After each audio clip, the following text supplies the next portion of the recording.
Nur Mm-mm. Arinda Putri Kak. Gimana, Dek? Sorry. Untuk Nur Arinda Putri Kak Ibu maksudnya. Sorry, saya baca dulu. Nur Arinda Putri, ha? Iya Ibu, sebelumnya mohon maaf karena jaringan di kelas saya Bu lagi nggak bagus, jadi untuk sekarang belum bisa untuk absen Ibu, lagi gangguan. Oke, saya yang absenkan. Baik Ibu, terima kasih. Baik. Destri Amelia Akbari dengan Irena tidak ada ya?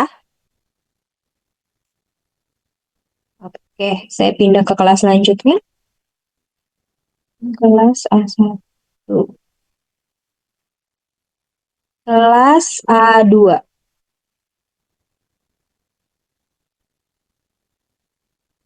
Muhammad Alif Rahman, kelas A2.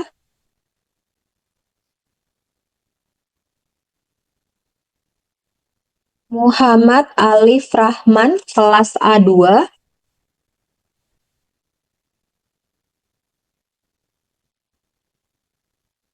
Muhammad Alif Rahman, kelas A2.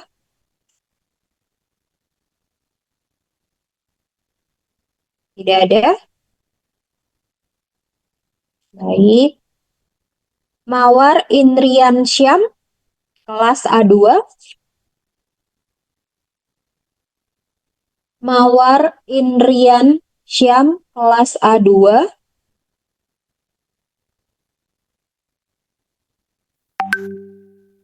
Mawar Indrian Syam, kelas A2. Oke, tidak ada. Presensia Aprilia Gala, kelas A2. Presensia Aprilia Gala, kelas A2. Presensia Aprilia Gala, kelas A2. Tidak ada. Oke.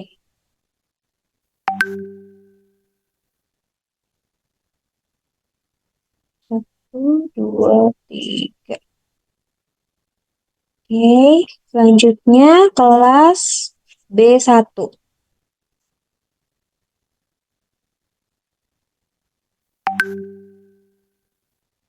B1 hadir semua. Kemudian kelas B2.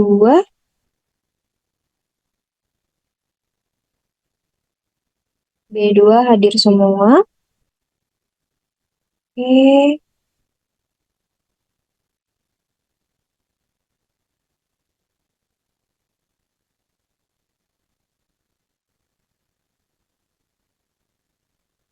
bentar ya.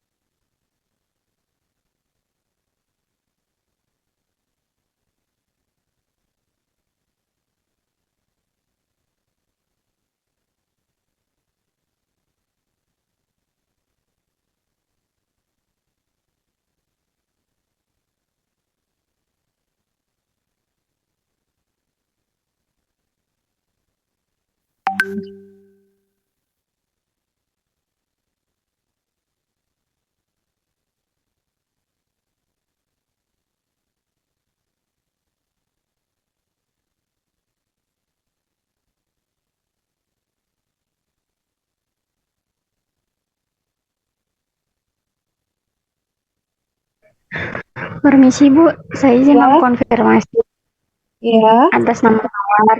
Tadi suara Hmm, HP saya itu nggak ada kedengaran nih Bu, jadi saya nggak dengar kalau nama saya itu dipanggil Ibu. Kenapa belum absen? Tadi kenapa belum Maaf absen? Ibu, saya lupa juga Ibu. Bentar Ibu, saya absen dulu Bu. Ya, silakan.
Baik, sudah selesai. Absennya juga yang hadir di Zoom juga sudah saya screenshot namanya.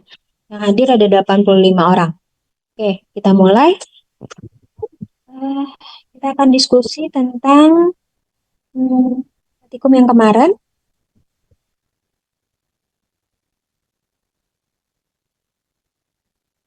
Oke, misalnya ya, untuk praktikum kelompok ganjil dan juga praktikum kelompok yang genap. Oke, kita mulai dari kelompok ganjil dulu. Dia adalah soal tentang kontrasepsi. Jadi pasien perempuan berusia 33 tahun datang ke klinik kandungan untuk berkonsultasi. Pasien akan segera menikah dan meminta saran metode kontrasepsi yang dapat digunakan. Pasien merencanakan memiliki anak dalam waktu 1 sampai 2 tahun mendatang dikarenakan sedang studi lanjut S3. Pasien tidak memiliki riwayat penyakit dan tidak memiliki obat yang rutin diminum kecuali ibuprofen 200 mg per oral jika sakit kepala. Hasil pemeriksaan menunjukkan berat badan 58 kg, tinggi badan 162, tekanan darah 122/72, nadi 85 kali per menit, suhunya 37 derajat Celcius. Hasil laboratorium menunjukkan HIV negatif.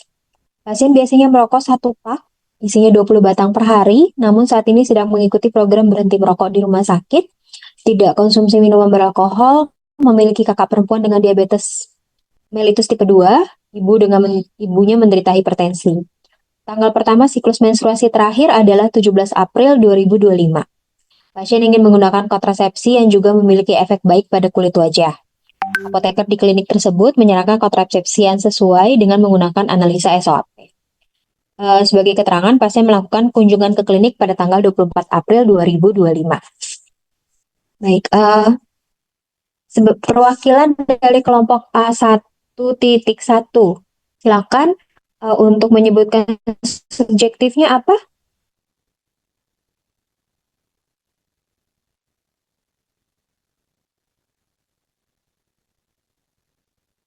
Salah satu perwakilan kelompok A1.1.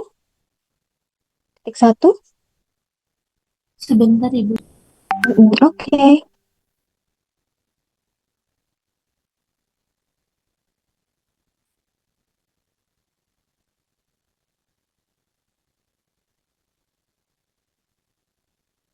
Untuk bersiap kelompok A2.1 nanti objektifnya ya. Baik, Ibu.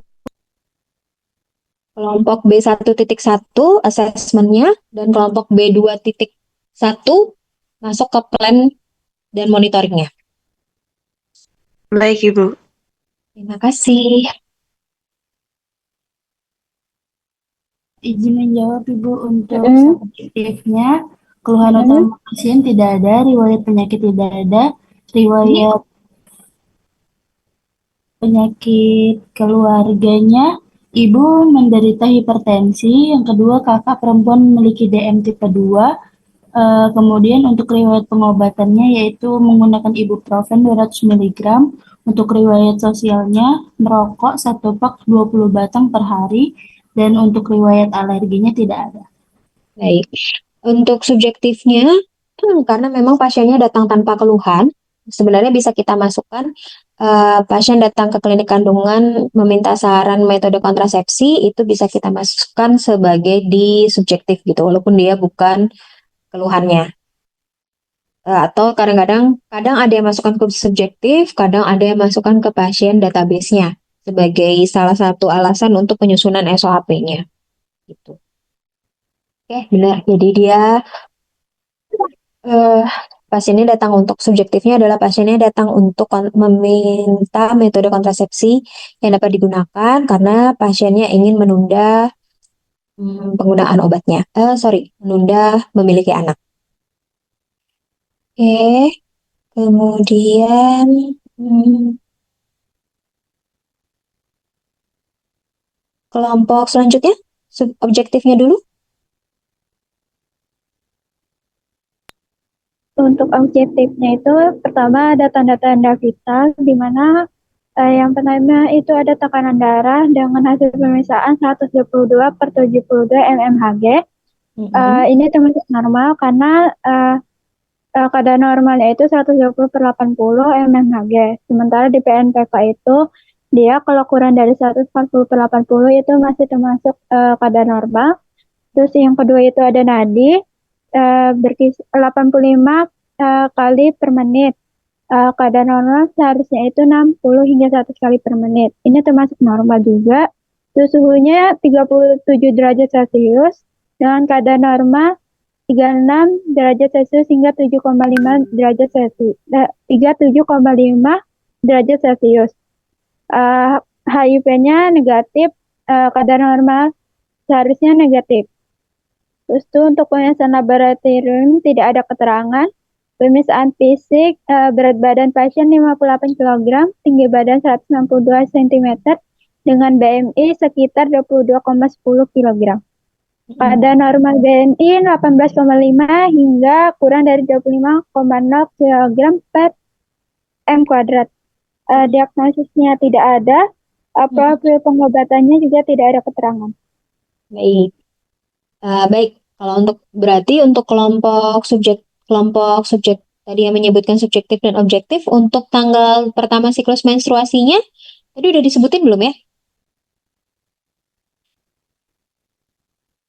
Kalau yang di objektif sepertinya tidak. Tadi di subjektif, tanggal pertama siklus menstruasi masuk di subjektif atau di objektif? Kami tidak ada menyebutkan tanggal menstruasinya, Bu, di subjek dan objek. Tadi, maaf, di subjektif disebutkan? Tidak, maaf, saya kurang mendengar. Tidak, Bu. Oh, tidak. Oke. Jadi tanggal pertama siklus menstruasinya bisa dimasukkan di subjektifnya. Mungkin bisa di bagian ya alasan pasiennya datang gitu. Karena ini kan data yang sebenarnya penting untuk penentuan eh, kapan dia boleh menggunakan pil KB-nya dan merupakan pengakuan dari pasiennya sehingga bisa dimasukkan di data subjektif. Tuh. Oke, untuk objektifnya sudah benar, semua tanda-tanda vital, kemudian dan pemeriksaan laboratoriumnya. Kemudian kita pindah ke assessment, silakan kelompok B1. Baik, Ibu, untuk asesmennya, indikasi tempat terapi kan pasien memerlukan kontrasepsi untuk mencegah kehamilan dalam jangka pendek, tetapi belum menggunakan metode kontrasepsi atau apapun. Terus, terapi tanpa indikasi tidak ada, dosis rendah tidak ada, dosis tinggi tidak ada, efek samping tidak ada, interaksi obat tidak ada, pemilihan obat tidak tepat tidak ada, dan gagal menerima obat tidak ada. Betul. Jadi masalah DRP-nya cuma satu, yaitu pasiennya belum mendapatkan terapi sesuai permohonannya yaitu untuk kontrasepsi. Terima kasih. Selanjutnya, plan dan monitoring kelompok B2, silahkan.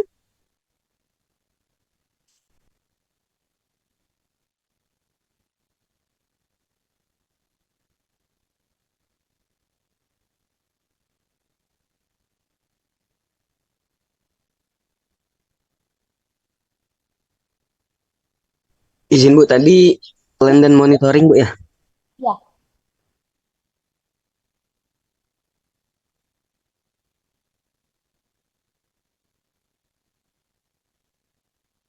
Izin Ibu untuk menjawab.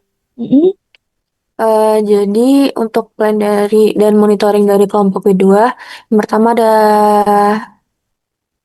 planning terapi non-farmakologi, yaitu mengusulkan kepada pasien untuk melakukan ejakulasi di luar rahim untuk mencegah pertemuan sel sperma dan sel telur. Yang kedua, mengusulkan kepada pasien untuk menggunakan kondom, yaitu alat kontrasepsi pria yang mencegah kehamilan dan penularan IMS, termasuk HIV/AIDS dengan mengalami sperma memasuki saluran reproduksi wanita. Yang ketiga itu mengusulkan kepada pasien untuk menerapkan KB kalender yang berhubungan seksual di luar masa subur. Masa subur biasanya 14 hari setelah hari pertama menstruasi.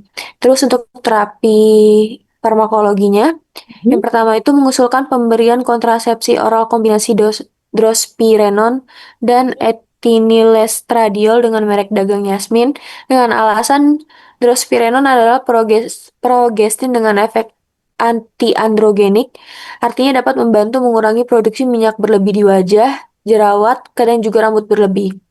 Terus yang kedua, itu mengusulkan terapi profilaksis dengan ibuprofen 200 mg dengan alasan karena tingkat efek samping sakit kepala dari pil KB sebesar 10% yang tergolong tinggi, sehingga memerlukan ibuprofen sebagai profilaksis untuk mencegah sakit kepalanya. Oke. Monitoringnya, Bu, eh, untuk keluhan pasien tidak ada, tanda vitalnya tidak ada, parameternya tidak ada. Jadi kita memakai monitoring efek terapi obat dan efek samping obat, di mana untuk efek terapi obat itu memonitoring efek terapi Yasmin, yaitu tidak terjadi kehamilan, siklus menstruasi teratur, dan kulit wajah membaik, serta monitoring efek terapi ibuprofen, yang itu berkurangnya sakit kepala.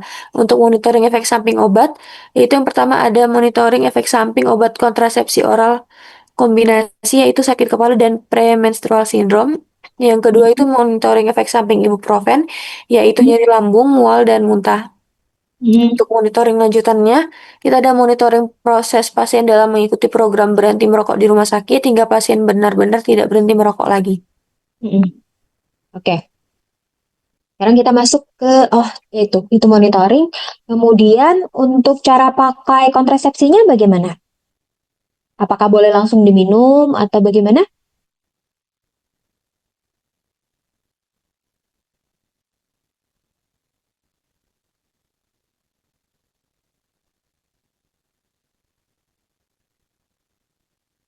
Kelompok yang lain apabila bisa menjawab silakan ya.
Permisi, Ibu.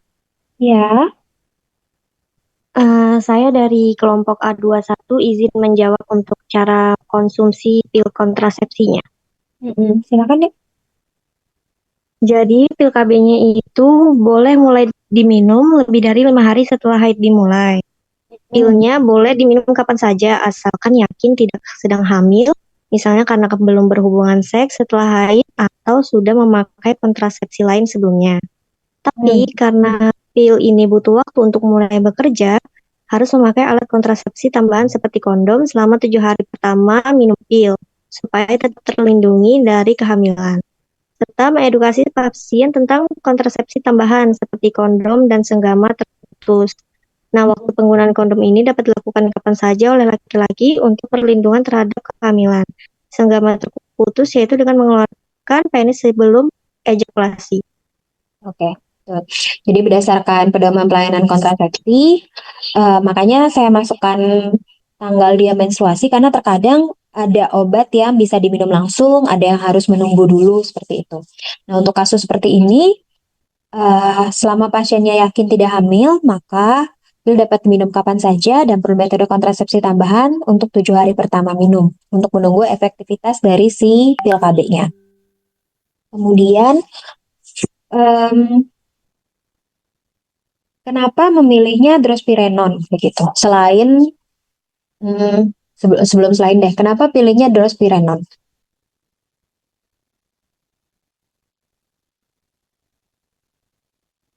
Izin jawab, Ibu. Saya Theodora dari kelompok B11. Salah satu kegunaan drospirenol itu kan anti androgenergik, anti androgen. Itu androgen itu hormon yang menyebabkan jerawat ya Ibu. Salah satunya hormon yang menyebabkan jerawat dan siklus menstruasi. Jadi untuk dengan adanya anti androgenik itu salah satu indikasi yang ditimbulkan adalah merendahkan jerawat Ibu. Kan pasien ingin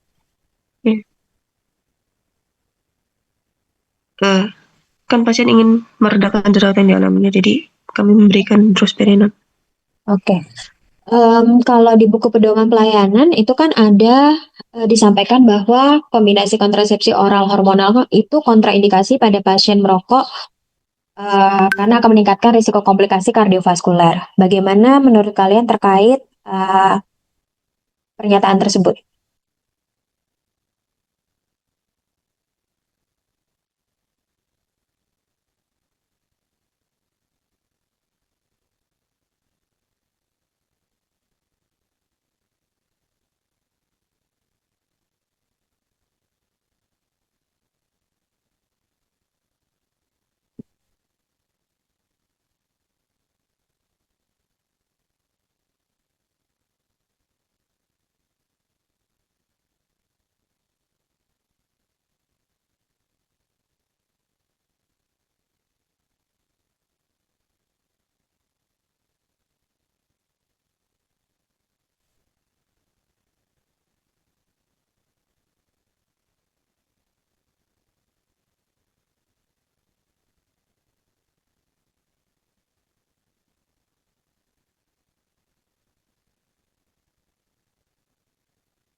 Izin menjawab, Ibu. Silakan. Saya Theodor dari kelompok P11. Ini kan saya lagi melihat brosurnya pil, salah satu pil yang kami gunakan itu pil Yasmin dan pil Dian. Itu memang terjadi risiko trombolitik atau tromboembolik pada wanita yang merokok berat, terutama pada usia lebih dari umur 35 tahun. Untuk umur pasien sendiri kan di bawah 35 tahun dan sedang menjalankan sedang mencoba untuk berhenti merokok. Jadi seharusnya masih aman, Ibu. Oke. Ya, jawabannya seperti itu. Jadi memang kalau kalian baca buku pedoman pelayanan kontrasepsi, itu pil kontrasepsi kombinasi oral itu tidak disarankan bagi pasien yang merokok, terutama apabila usianya lebih dari 35 tahun, jumlah merokoknya lebih dari 15 batang per hari, karena akan meningkatkan resiko kardiovaskuler. Pada pasien ini resikonya cukup tinggi karena riwayat keluarganya tersebut, ibunya hipertensi dan ayahnya tadi ya, yang ada diabetes mellitus tipe 2. Jadi dia memang punya risiko kardiovaskuler. Tetapi karena memang pasiennya sudah komitmen untuk berhenti merokok, dan usianya juga kurang dari 35 tahun, maka di sini kita boleh menyarankan untuk mm, memberikan pil kontrasepsi oral kombinasi tersebut. Tetapi tentu saja dimonitoring, akhirnya kita harus memonitor proses program berhenti merokoknya. Apabila ternyata nanti dalam progresnya pasiennya lalai dalam berhenti merokok, mungkin bisa kita reconsider untuk penggantian terapi kontrasepsinya tersebut. Gitu. Untuk kelompok yang lain, Apakah jawabannya sama? Saran yang diberikannya? Kalau pil kombinasi selain Yasmin yang isinya drosperinon yang bagus untuk kulit wajah lagi, ada lagi nggak? Mohon izin, Bu. Kan kalau Mm-mm. Apalagi Untuk, yang merek kalian tahu selain Yasmin? untuk kelompok kami menggunakan Dian, Ibu. Dayan. Oh, iya, sorry, Diana ya. Oke. Kan ada beberapa merek tuh yang bisa digunakan. Ada Diana, ada Yasmin, dan juga ada Yas yang biasanya digunakan. Isinya bisa sambil Google ya. Isinya sama atau beda? Ada Yasmin sama Yas yang biasanya bisa digunakan juga.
Oke, jadi kalau Yasmin sama Yas isinya itu adalah dosperinon dengan etinil estradiol.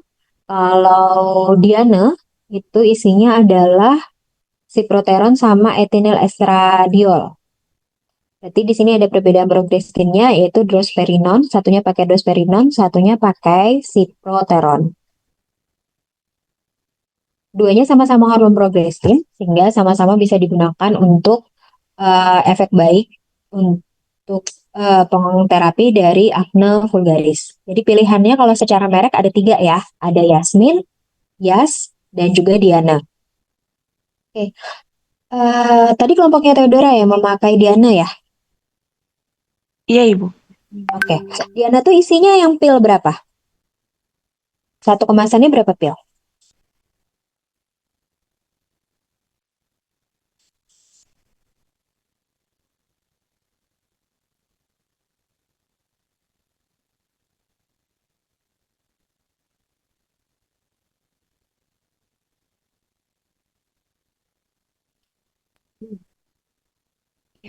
Untuk Dian sendiri, kami kan menggunakan Dian 35 yang isinya 21 tablet, Bu.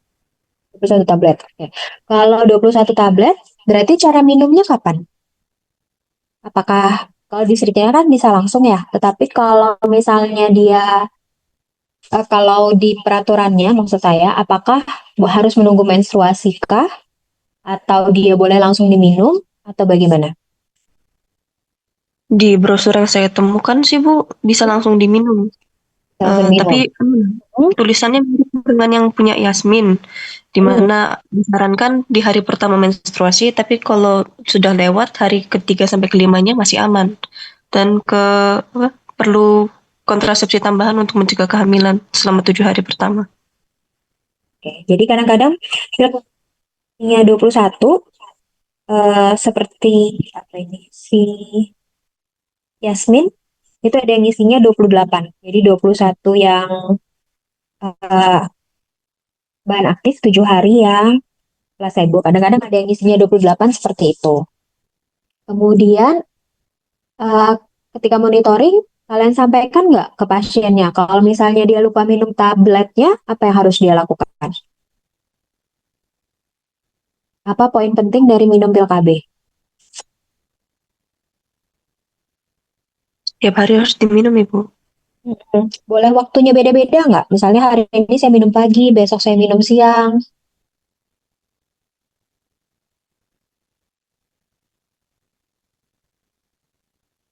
Kan dia satu kali sehari ya. 1 kali seharinya boleh bebas atau harus waktu tertentu? Harusnya waktu yang sama, Ibu.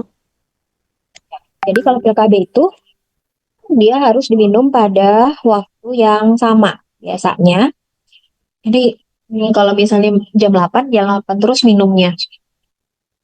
Eh, untuk karena begitu dia terlewat akan meningkatkan resiko dari kehamilan. Kemudian kalau dia terlupa, apa yang harus dia lakukan? Karena dia harusnya minumnya malam, kemudian lupa. Besok paginya baru ingat. Apa yang harus dia lakukan?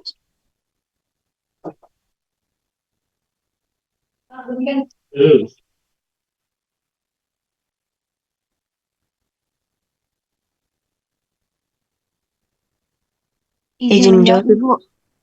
Apa?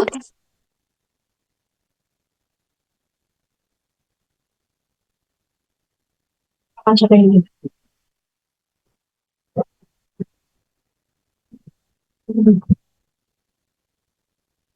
Cek.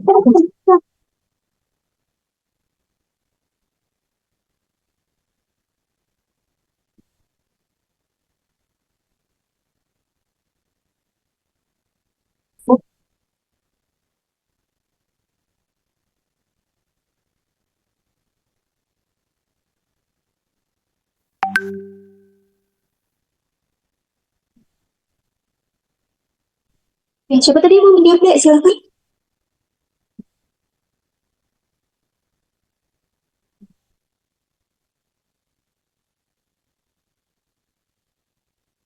Izin menjawab, Bu. Jadi, jika dalam penggunaan pil KB sendiri ini bila lupa minum pil dalam rentang 12 jam, maka maka segera gunakan pil ketika ingat. Tetapi bila lebih dari 24 jam lupa meminumnya, gunakan 2 pil di hari berikutnya dan gunakan kontrasepsi tambahan untuk 7 hari selanjutnya, Ibu. Oke. Kalau menurut kalian, kenapa sih si pil KB itu harus aturan minumnya seperti itu? Terkait dengan apa? Kalau misalnya pasien tanya, kenapa sih Mbak? Atau Kak, atau Bu, kenapa sih pil KB-nya harus diminum segera setelah lupa? Kalau obat-obat lain kan, hmm, ya sudah kalau lupa nggak usah diminum, nggak apa-apa gitu. Tapi kalau pil KB kenapa harus saya minum segera setelah lupa atau saya harus minum 2 tablet langsung?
Izin menjawab, Oke. Ibu. Kan Karena kalau ibaratnya lupa minum obatnya itu, Bu, maka dapat mengurangi efektivitas dari pil KB-nya sendiri itu, Bu. Kenapa efektivitasnya berkurang?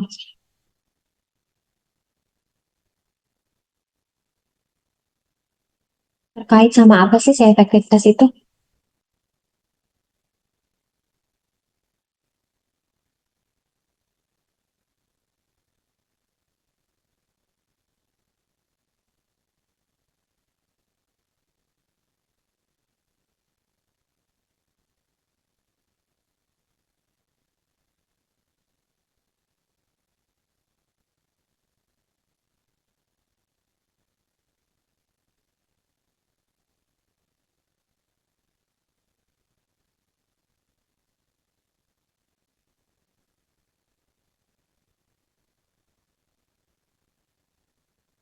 Izin menjawab Ibu. Silakan. Untuk pil KB sendiri kan, ini kan kita pakai secara yang hormonal. Untuk yang hormonal itu kan tujuan utamanya untuk mencegah ovulasi sehingga tidak terjadi kehamilan. Bila misalnya kita lupa minum dan terjadi ovulasi itu kan berarti efektivitas pilnya untuk menjadi kontrasepsi berkurang. Em, jadi kalau misalnya kira-kira terkait sama farmakokinetik obatnya nggak?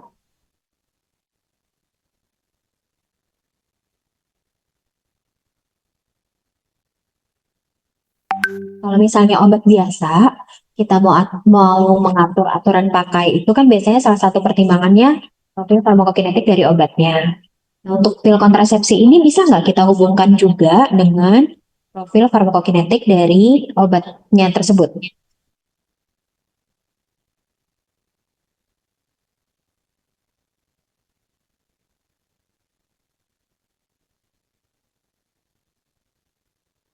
Bisa Ibu, Bagaimana menjelaskannya?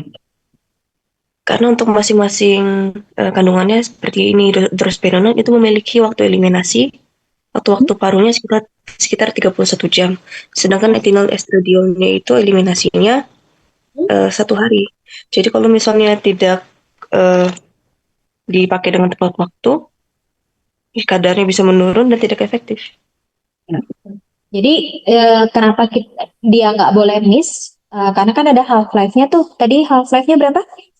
Berapa jam yang pertama tadi? Terus perinannya?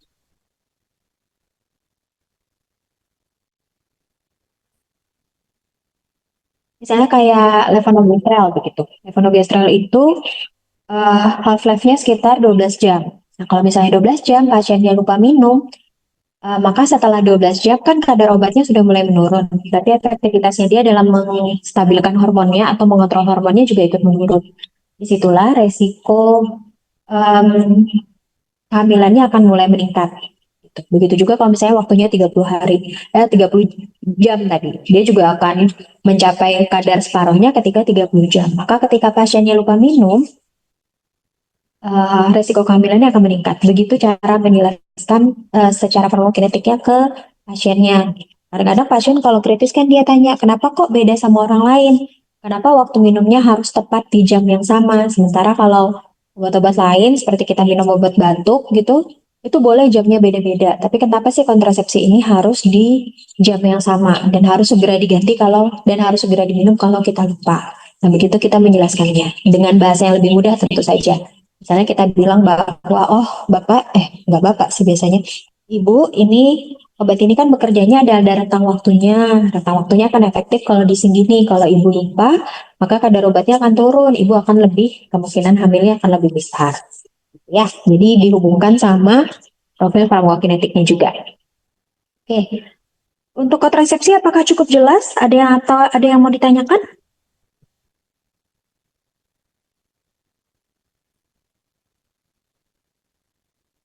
Izin bertanya Ibu, untuk kemarin kan kami awalnya rencananya menggunakan apa namanya IUD yang copper. Tapi itu kan gimana ya? Disarankan dari kakaknya sih untuk menggunakan yang pil KB karena eh, waktu penggunaan untuk IUD itu sendiri kan bisa bertahun-tahun dan lebih lama daripada yang pasien butuhkan. Sekiranya tapi kalau misalnya menggunakan IUD itu bisa kah Ibu? Sebenarnya kalau misalnya dia cuman yang soal ini, misalnya dia cuman mau minta merencanakan memiliki anak dalam waktu 1 sampai 2 tahun mendatang, pakai IUD itu kalau tidak, dia IUD itu ada beberapa tipe. Jadi ada yang waktu pasangnya sekitar 3 tahun, 5 tahun, 7 tahun, dan juga 10 tahun. Tetapi untuk yang jangka pendek 1 sampai 2 tahun, IUD memang tidak ada yang jangka pasangnya seperti itu. Bisa saja dipasangkan, misalnya ya udah pasang saja dulu sebelum waktunya, misalnya pasiennya mau hamil, maka IUD-nya dicabut. Itu memungkinkan. Tetapi dalam soal ini terkuncinya atau jawabannya terkunci di pil kontrasepsi oral kombinasi tersebut karena pasien ingin memiliki obat yang memiliki efek baik pada kulit wajah. Nah, pil KB yang memiliki efek baik seperti itu hanya ada di kontrasepsi oral kombinasi dengan hormon progestin seperti drosperinone maupun siproteron tadi. Untuk IUD yang Cooper, dia tidak memiliki efek apapun untuk kesehatan kulit wajah. Tetapi IUD Cooper itu biasanya diberikan untuk pasien-pasien yang kepatuhannya lemah. Jadi dia suka lupa minum obat. Karena IUD Cooper kan fisik ya, kontrasepsinya fisik. Jadi tinggal dipasang saja, pasiennya tidak perlu melakukan apapun lagi. Gitu. Jadi tergantung case-nya deh. Kalau di sini dia terkunci menggunakan karena dia punya ingin kontrasepsi yang punya efek baik pada kulit wajah. Apabila pasiennya tidak menyebutkan hal ini, maka pilihannya akan bisa banyak. Bisa IUD, bisa juga pil kontrasepsi yang suntik. Gitu.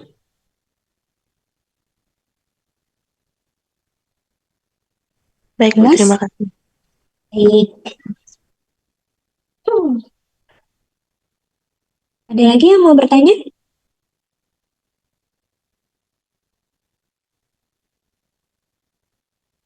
Tidak ada? Baik, terima kasih untuk kelompok A11, A21, B11, dan juga B21. Kita pindah ke soal kelompok selanjutnya, yaitu ini tentang amenore.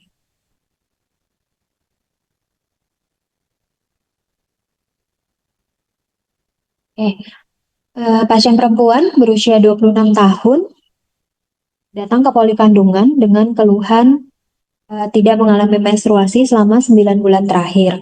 Pasien juga mengeluhkan keluarnya cairan putih mirip ASI dari kedua payudara sejak 1 tahun yang lalu, disertai nyeri dan pembesaran payudara. Pasien menjalani pengeluaran cairan tersebut dari payudara melalui puting sehingga nyerinya membaik. Maaf. Pasien tidak menyusui dan tidak pernah hamil. Pasien telah menikah selama 4 tahun. Pasien tidak mengeluhkan perdarahan pasca hubungan seksual. Pasien juga tidak menggunakan kontrasepsi. Pasien sering merasa sangat lelah, sakit kepala, dan sulit menurunkan berat badan. Hasil pemeriksaan pap smear menunjukkan hasil yang normal dan tidak ada riwayat infeksi menular seksual. Pasien bekerja sebagai konsultan pajak. Hasil pemeriksaan menunjukkan tekanan darahnya 120/80, nadinya 64, tinggi badan 172, berat badan 76.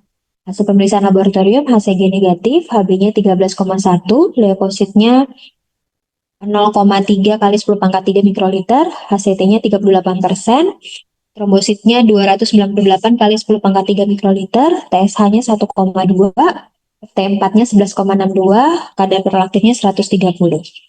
Berdasarkan data yang ada, disertai pemeriksaan USG dan MRI yang menunjukkan hasil normal, pasien didiagnosa idiopatik hiperprolaktinemia dengan infertil primer. Apoteker mempelajari kasus tersebut untuk memberikan obat sesuai dengan kondisi pasien dengan metode SOHP. Sama seperti yang tadi, silakan kelompok A1.2 tentukan subjektifnya, A2.2 tentukan objektifnya, B1.2 tentukan plannya, dan B1.2 tentukan asesmennya, dan B2.2 sebutkan plan dan monitoringnya.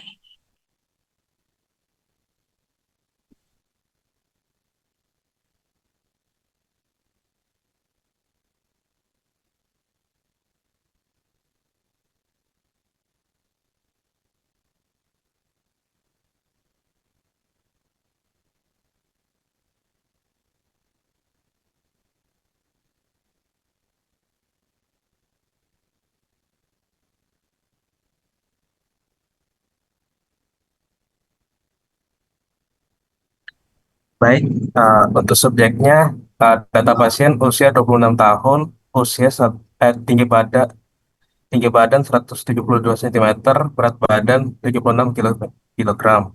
Keluhan pasiennya tidak menstruasi selama 9 bulan, keluarnya cairan putih mirip ASI dari kedua payudara sejak 1 tahun, disertai nyeri dan pembesaran payudara. Nyeri berkurang setelah pengeluaran cairan.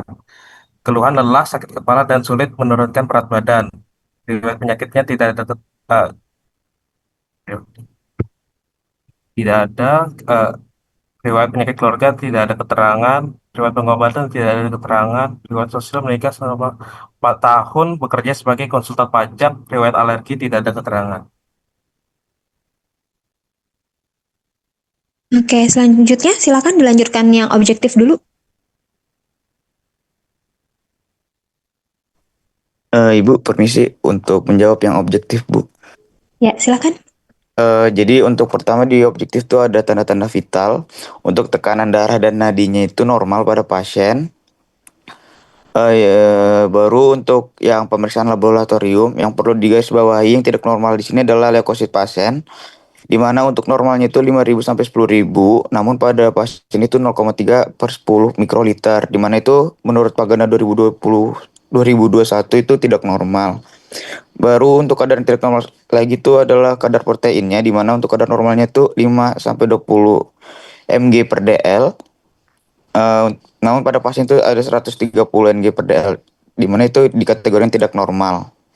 Untuk data objektif selanjutnya itu adalah diagnosanya.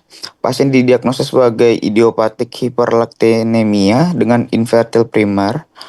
Dan untuk riwayat pengobatannya tidak ada keterangan, Bu. Oke.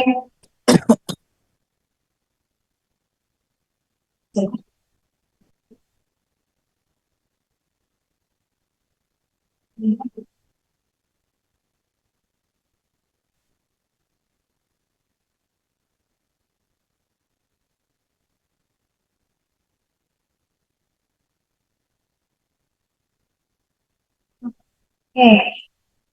Tadi yang ketika subjektif maupun objektif untuk data-data seperti pasien tidak menyusui dan tidak pernah hamil, pasien telah menikah selama 4 tahun, pasien tidak mengeluhkan perdarahan atas hubungan seksual dan tidak menggunakan kontrasepsi, itu disebutkan di mana? Di subjektif atau di objektif?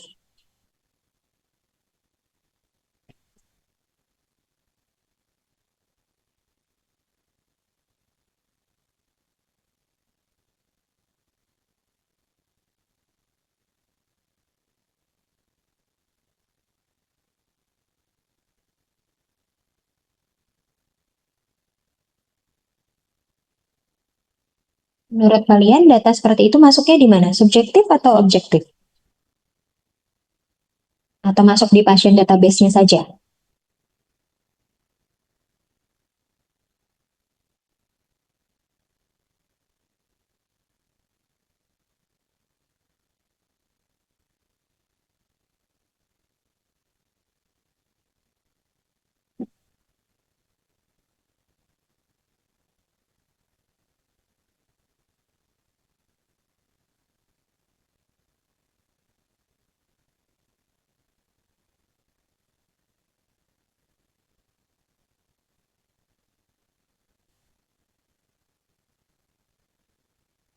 Ini deh.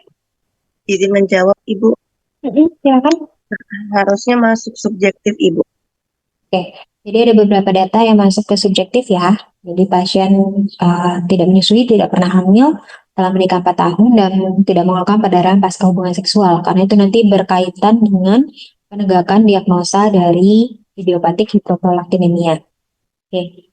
Kemudian kita pindah dulu ke kelompok B1.2 untuk asesmennya. Silakan. Baik, Ibu, untuk asesmennya yang pertama itu ada indikasi tanpa terapi, yaitu belum diberikan terapi terkait kondisi hiperprolaktinemianya, di mana pada kasus ditandai dengan keluhan keluarnya cairan putih dari kedua payudara pasien sejak 1 tahun yang lalu. Kemudian untuk terapi tanpa indikasinya tidak ada, dosis rendah, dosis tinggi tidak ada, interaksi obat tidak ada, efek samping obat tidak ada, Pemilihan obat tidak tepat tidak ada, gagal menerima obat juga tidak ada, Ibu. Ya, baik. Jadi asesmennya pasiennya sudah didiagnosa idiopatik hiperprolaktinemia namun belum mendapatkan obat. Untuk plannya kelompok B2.2 silakan.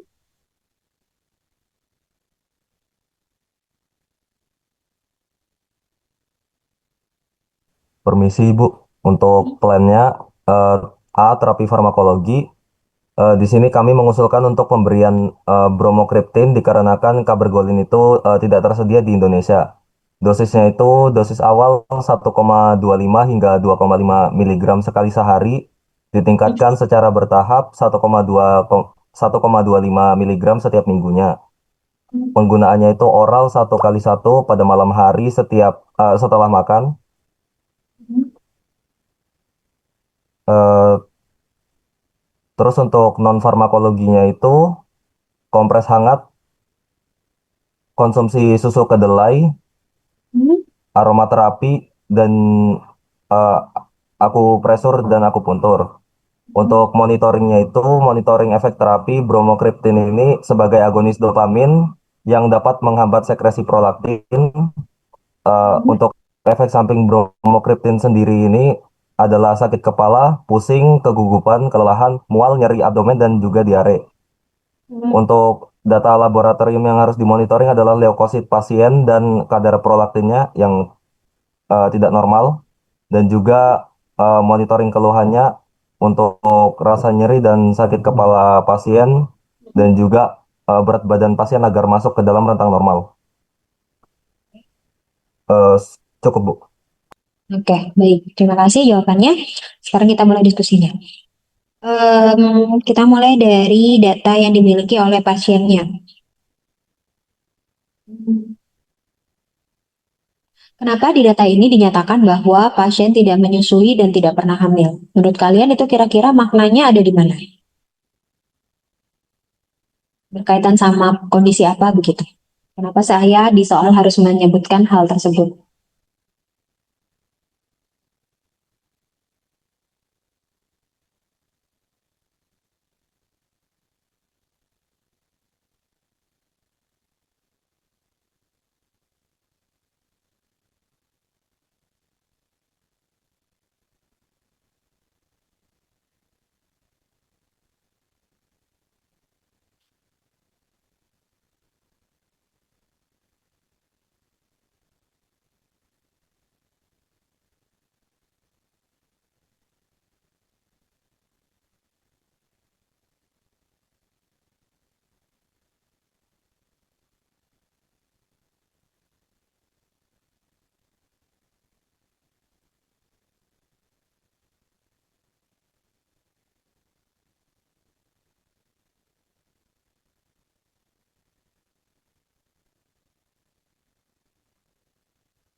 Permisi Ibu, izin menjawab. Silakan. Perlu disebutkan pasien tidak hamil atau menyusui itu untuk membantu diagnosa. Kalau misalkan kalau kadar prolaktinnya tinggi itu ada dicurigai itu bakal terjadi hiperprolaktinemia di mana ada sekresi cairan putih dari puting, Bu. Oke, jadi biasanya kadar prolaktin itu meningkat tidak hanya dalam kondisi idiopatik hiperprolaktinemia, tapi dalam kondisi menyusui ataupun juga hamil, kadang-kadang kadar prolaktinnya juga bisa terganggu begitu. Kalau pasien hamil atau sedang menyusui, bisa juga mengalami cairan putih mirip ASI keluar dari payudara, sehingga hal tersebut harus disebutkan di kondisi ini. Kemudian, pasien tidak mengeluhkan perdarahan pasca hubungan seksual, biasanya untuk mengeliminasi adanya pasien mengalami infeksi menular seksual. Salah satu ciri dari infeksi menular seksual itu kan adanya nyeri atau keluarnya darah ketika atau pasca berhubungan seksual. Hal itu disebutkan untuk mengeliminasi diagnosa pembanding lainnya, biasanya seperti itu. Kemudian, pasien sering merasa sangat lelah, sakit kepala, dan sulit menurunkan berat badan. Itu merupakan salah satu beberapa gejala dari kondisi hiperprolaktinemia. Untuk keluarnya cairan putih mirip ASI dari kedua payudara, itu kalau istilah medisnya apa? Ada yang tahu nggak?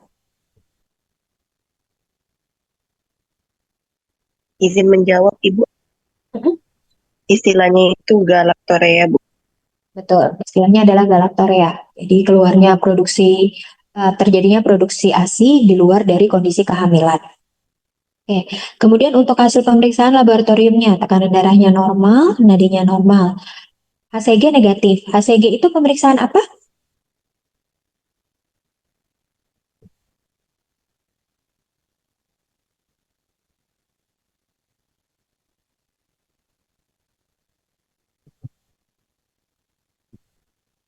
Pemeriksaan kehamilan, Ibu.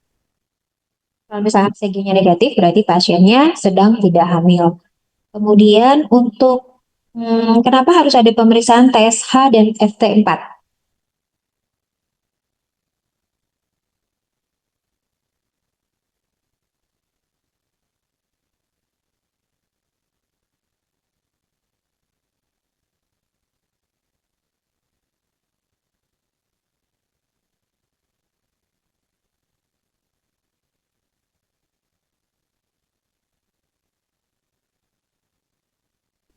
Izin menjawab, Ibu, untuk mengetahui kadar dari hormon tiroidnya, Ibu. Kenapa di sini harus diperiksa? Apakah ada hubungannya dengan kondisi pasien?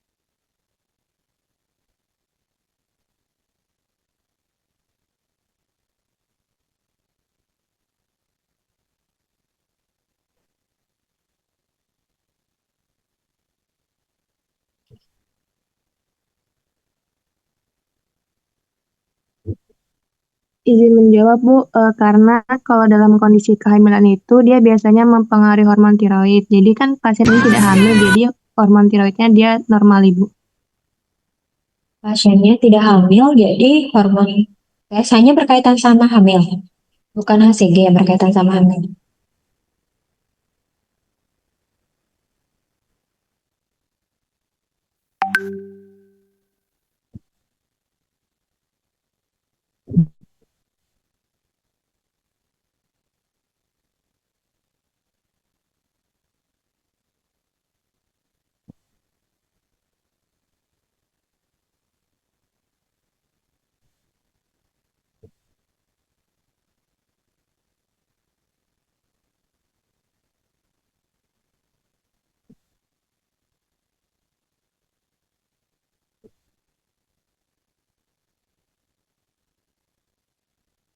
Bisa diulang, Bu, pertanyaannya? Tadi kan disampaikan bahwa TSH-nya diperiksa karena hamil ya, untuk mengeliminasi kemungkinan hamil. Iya, Bu, soalnya kalau yang saya cari itu, misalnya pasien ini, kalau ada ya, kehamilan itu, dia bakal merubah fungsi atau struktur dari hormon tiroidnya gitu, Bu. Jadi bisa meningkat. Nah, karena kan pasien tidak hamil, jadi untuk TSH dan FT4-nya itu normal. Oke, berarti TSH dan FT4-nya diperiksa untuk memastikan pasiennya hamil atau tidak, begitu? Iya, Ibu. Selain itu, Misi, Ibu, izin menjawab. silakan. Kadar TSH dan FT4 ini misalnya diperiksa untuk mengecualikan atau mengonfirmasi hipotiroidismenya, Bu, sebagai penyebab hiperprolaktinemia dan galaktoreanya. Oke, ya. Jadi lebih ke situ ya. Memang tiroid bisa bisa kadar yang berubah ketika hamil, tetapi untuk memperkuat hamil biasanya cukup dari hormon HCG. Pemeriksaan TSH dan FT4 di sini untuk menguatkan diagnosa dari hiperprolaktinemianya. Kalau misalnya terjadi hipotiroid, bisa juga terjadi kondisi hiperprolaktinemia. Tetapi kalau dalam kondisi ini karena TSH dan FT4-nya normal, maka kondisi hiperprolaktinemianya ini bukan disebabkan oleh gangguan tiroid, tetapi murni sehingga diagnosanya menjadi hiperprolaktinemia idiopatik. Jadi hiperprolaktinemia yang tidak diketahui penyebabnya apa. Disertai dengan infertil primer. Infertil primer. Apa sih infertil primer itu?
Infertil primer apa? Infertil artinya apa? Infertil.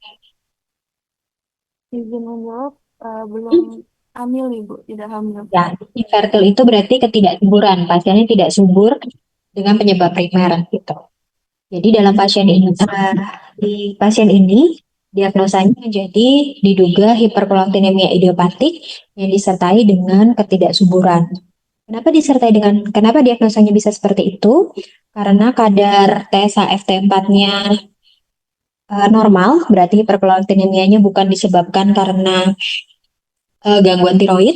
Kemudian data bahwa dari pasiennya sudah menikah tetapi sudah menikah 4 tahun, tidak menggunakan kontrasepsi tetapi tidak pernah hamil, berarti pasiennya mengalami gangguan kesuburan. Makanya diagnosa menjadi idiopatik hiperprolaktinemia dengan infertil primer. Itu.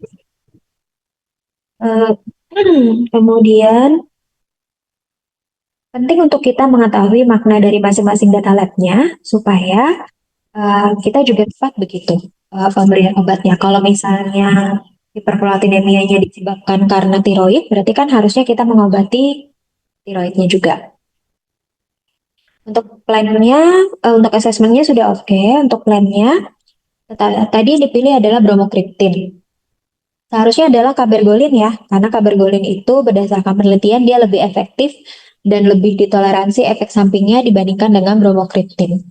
Sehingga dia dipilih sebagai pilihan terapeutik pertama. Tetapi karena memang kabergolin itu belum ada sediaannya di Indonesia, maka diterapilah dengan bromokriptin.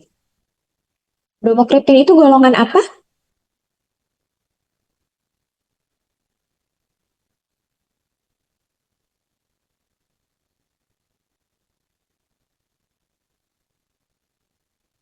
Obat agonis dopamin Ibu.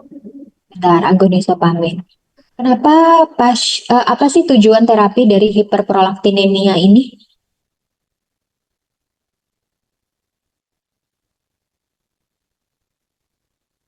Untuk menurunkan kadar prolaktinnya, Bu, dan mengobati gejalanya. Oke, jadi hiperprolaktinemia itu sebenarnya tujuannya untuk mempertahankan fungsi gonad, jadi menormalkan prolaktinnya, kemudian memulihkan kesuburan yang normal. Jadi harapannya ketika prolaktinnya kadarnya normal, maka kesuburan juga akan normal, serta untuk mencegah kondisi osteoporosis juga. Jadi pasien-pasien dengan hiperprolaktinemia, karena prolaktinnya tinggi, biasanya terjadi gangguan kalsium yang bisa mengarah ke osteoporosis. Kemudian pertanyaan saya, apa hubungannya hiperprolaktinemia dengan pasien yang infertil tadi?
Kalau misalnya kadar prolaktinnya tinggi, apa yang terjadi pada hormon-hormon yang terkait dengan kesuburan?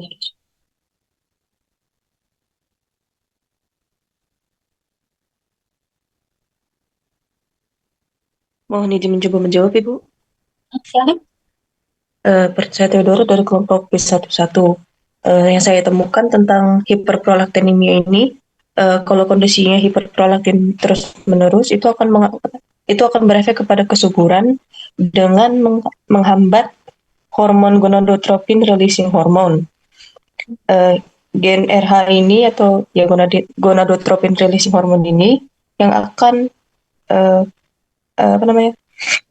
yang berefek pada ovulasi, Bu, sehingga tidak subur. Ya, jadi siklus ketika pasien terjadi hiperprolaktinemia, kadar prolaktin tersebut menyebabkan gangguan hormon tersebut sehingga mengganggu proses ovulasi. Ovulasinya menjadi tidak maksimal begitu, sehingga produksi sel telurnya juga ikut terganggu, makanya pasiennya menjadi sulit untuk hamil, seperti itu. Itulah menyebabkan salah satu tujuan terapi hiperprolaktinemia adalah untuk memulihkan kesuburan yang normal pada pasien ini. Kemudian nanti saya akan share jawabannya. Terus untuk bromokriptin. Bromokriptin itu sebagai agonis dopamin kan dia biasanya digunakan untuk terapi Parkinson kadang-kadang gitu. Kalau dalam kasus aminore ini bagaimana mekanisme kerjanya? Bromokriptin terhadap terapi hiperprolaktinemia.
Izin menjawab, Ibu, untuk bromokriptin sendiri itu sebagai agonis dopamin, kerjanya meniru efek dopamin dalam tubuh, di mana dopamin ini kan secara alami diproduksi di hipotalamus, Ibu, dan dilepaskan di kelenjar pituitari.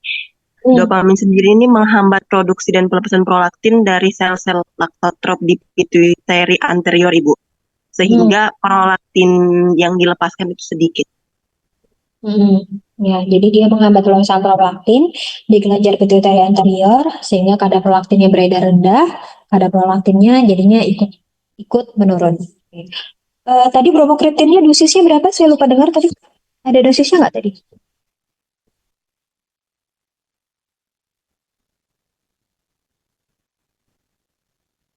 Kalau misalnya pasien tanya berapa lama dan kira-kira berapa dosisnya dan berapa lama kira-kira dia harus diterapi, kira-kira kita bisa jawab nggak?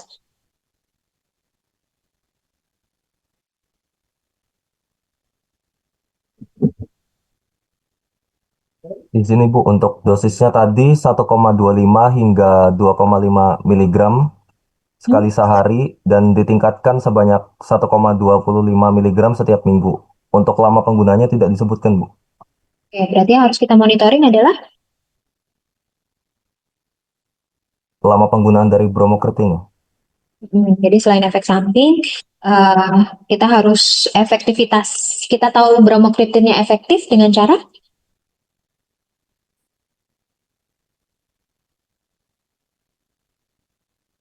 monitoring dari kadar prolaktinnya, Bu.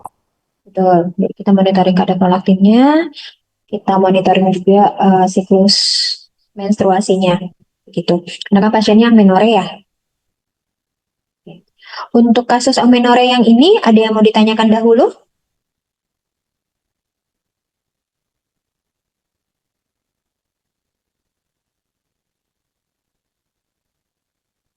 Tidak ada?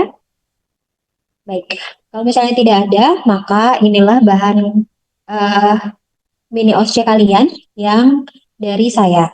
Kasusnya nanti, karena saya tidak tahu siapa yang kelompok dapat kontrasepsi dan siapa kelompok dapat amenore, maka siapapun bisa dapat kontrasepsi maupun amenore secara acak. Jadi silakan nanti bertukar jawaban dan saling mempelajari kasus masing-masing. Saya belum bisa menginformasikan kasusnya saya ganti atau tidak. Nanti coba di follow up aja waktu sudah dekat-dekat waktunya mini OSCE. Begitu. Kemudian nanti di chat akan saya share jawabannya sebentar.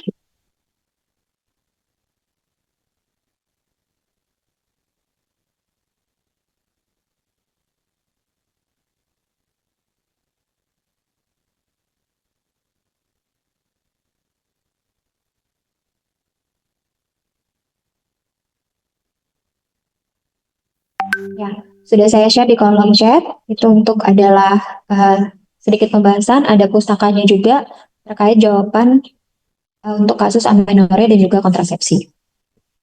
Ada yang mau ditanyakan? Permisi, Ibu. Ya, silakan.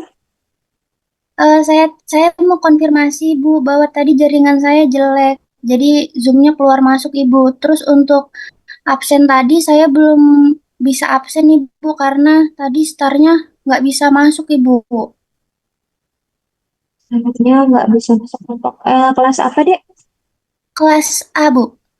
A1, 2? A1 ya tadi ya? Iya, A1, 2. Atas nama Destri ya? Iya, Ibu.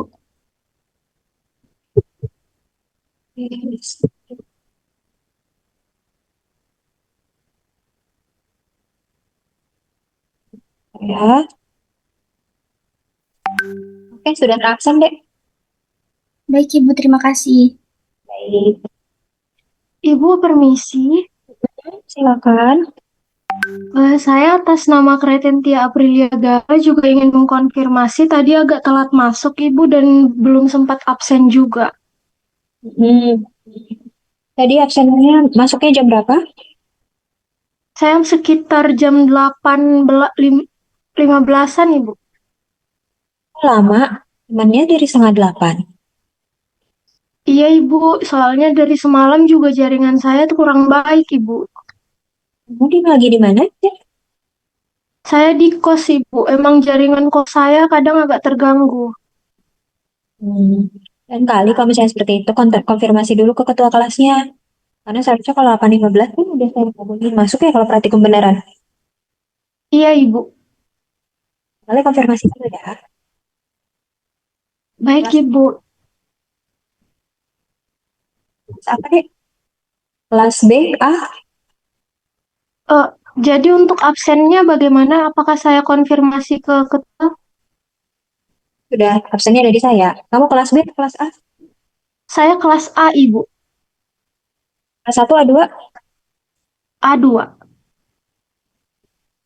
Iya, absennya udah ditutup soalnya. Iya. Permisi, Ibu. Saya juga Bu sama kayak Gala. Kenapa? Tadi itu agak telat juga Bu masuk Zoom-nya. Iya, jam 8 lewat juga. Iya Ibu. Kenapa? Lupa ada kuliah. Bukan ya Bu, soalnya saya agak kurang enak badan Bu, jadi agak telat bangunnya. Kalian konfirmasi ya. Baik Ibu. Saya notes ya, soalnya masuknya telat. Nanti aktivitasnya paling yang saya kurangin ya. Baik Ibu. Ada lagi? Permisi Ibu. Izin konfirmasi absen tentang absen yang asistensi itu belum diabsen, Ibu. Karena waktu itu startnya rusak. Yang pertemuan pertama ya? Iya, Ibu. Itu masih saya mau konfirmasi di dosen yang lain. Saya lupa. Kemarin itu yang seharusnya membuka siapa? Nanti saya konfirmasi dulu. Kayaknya semua kelas kan ya? Belum di absen ya? Iya, Ibu, betul. Heeh. Nanti saya konfirmasi dulu. Nanti kami yang akan absenkan. Baik, Ibu. Terima kasih, Ibu. Sama. Irene tadi kelas apa ya, Iren? Kelas 1 Kelas ya? A1 2, Ibu. Ya.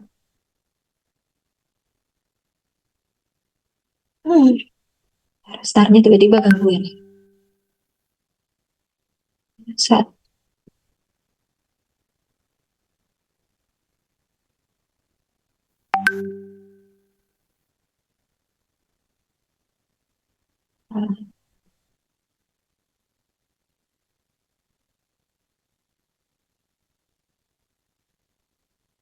untuk yang kelas A1 pertemuan 14 dengan siapa?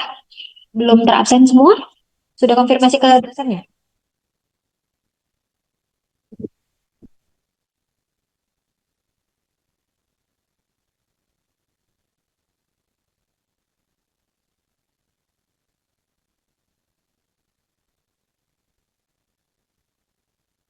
Sih, Bu. Untuk Ya. pertemuan 14 itu sepertinya kemarin Ibu One salah bukakan absen, Bu. Oh, jadinya harusnya di 14 tapi terbuka di 16 gitu kah? Di 15 ya? Ke 15, iya, Bu. Oh, oke, nanti saya konfirmasi ke Bu Oni. Oke, Bu. Nah, ini berarti sisa pertemuan kelas A1 yang masih kosong pertemuan 1 sama 14. Nanti yang pertemuan satunya ketika absensi saya konfirmasi dulu ke para dosen yang lain. Baik. Tadi kunci jawabannya sudah di-download semua ya? Sudah, Ibu. Sudah, Ibu. Begitu, kuliah untuk perkuliahan hari ini selesai. Terima kasih atas perhatiannya, terima kasih atas kehadirannya. Semoga apa yang kami share ke kalian akan bisa bermanfaat dan semoga ujian mini OSCE-nya berhasil. Kita Baik, akhiri Bu. pertemuan Terima hari kasih ini. banyak. Ya, kita akhiri pertemuan hari ini. Terima kasih dan